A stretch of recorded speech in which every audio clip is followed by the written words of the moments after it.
He held out some slight hope that he would spot the butcher. He stood at the top of the wide double staircase looking south toward the Great Euston Arch. The grand hall was framed by dark red pillars, and sunlight streamed through a domed skylight in the high ceiling, shimmering across the metallic lava floor. The bright blue uniforms of dozens of bobbies stood out against the grey sea of day travellers and against the white granite of the station walls. But the presence of so many police in the station, while initially novel, was eventually ignored in the urgent press by commuters to get to their proper destinations. Irish labourers tramped through the massive entrance along with soldiers on furlough and small dirty children travelling to stay with distant relatives. Beyond the wide green awnings above the gates outside, the lingering morning fog had begun to burn away, but Ket couldn't see far into the mist. He liked the swirling grey, and the possibility of newness somewhere inside or behind it. He scanned the crowd while constables bustled back and forth behind him. Here was a doctor with his family, headed away on vacation, his elaborate beard losing its curls in the sudden heat of the crowded platform, his black bag clutched tight to his chest. His pretty wife bustled along behind him, leading a nurse and a young boy, all of them tired and put out. Two tarts loitered against the wall near one of the meeting rooms, and when he caught their eyes, he made a quick motion with his head to indicate that they should move along. They strolled past him and smiled. "We does like a man with a full beard," the shorter of them said. "Quite masculine," the prettier of them said. She had a long scar that ran from her scalp to her throat, but it somehow added to her vulnerability and attractiveness. "Keep moving," Ket said. "Pity?" And they were gone, caught up in the crush of bodies.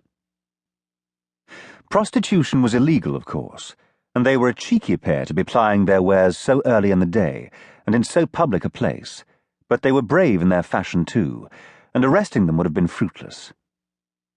They would be back at it within the day. Ket shook his head. Murderers, thieves, whores and swindlers were all pressed together alongside the rarest of species, the honest citizen. He could spend the entire afternoon studying the crowds at Euston Street, and never sort the decent from the damned. He turned and watched his men do their work. The hierarchy of the yard was unusual, in that nobody outranked anyone else. The detective inspectors specialised in certain types of crime, the cases that required the most time to solve.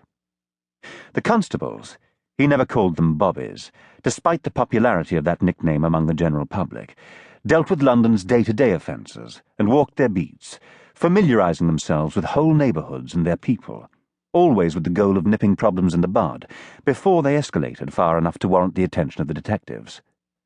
And the sergeants, Ket among them, facilitated both constable and inspector, working to ensure that everybody on the force communicated smoothly with everybody else, that everyone was at the top of his game. His constables made him proud.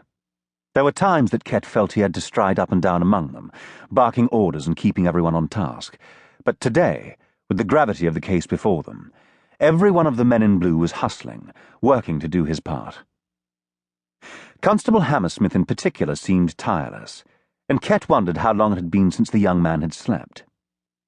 He was aware that Hammersmith had worked at least 2 shifts, and he made a mental note to send the lad home for a rest before he dropped. The new inspector, Day, appeared to be up to the job, but Ket knew little about the man. There was an innocence about him that bothered Ket. He had seen idealistic men come and go, the city leeching hope from them too quickly. Ket didn't know whether Day would last at the yard, but he would do what he could to help the inspector on the job.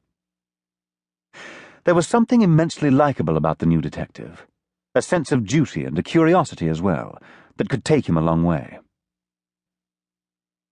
Not everyone working around the ominous trunk on the gallery floor was under Ket's watch. Dr. Kingsley was an exception, as he was not officially a member of the Metropolitan Police force of Scotland Yard. He worked from a lab in the University College Hospital basement, and had created his own position as forensic examiner simply because he felt it was necessary. Before he had taken over the police morgue, forensics work had been nearly non-existent. Bodies had been shipped to poorly run storage facilities, where they were lost or forgotten. He was a strange little man, and the police gave him wide berth, but his help was invaluable, and he was widely respected within the ranks of the detectives. If Little's killer was smart,